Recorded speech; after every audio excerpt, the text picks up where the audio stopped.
Hey, Justin Monk here with Intermountain Wind and Solar. One of the real common questions we get about the Tesla Powerwall and batteries in general is if they can go outside. So here's my tie-in point for my solar system on my house.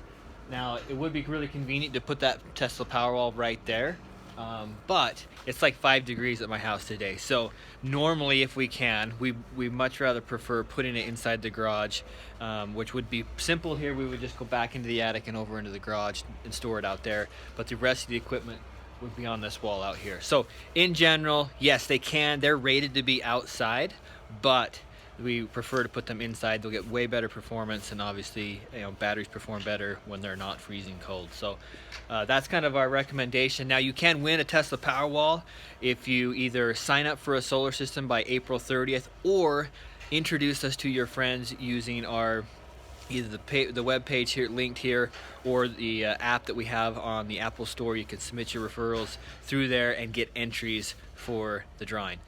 Thanks.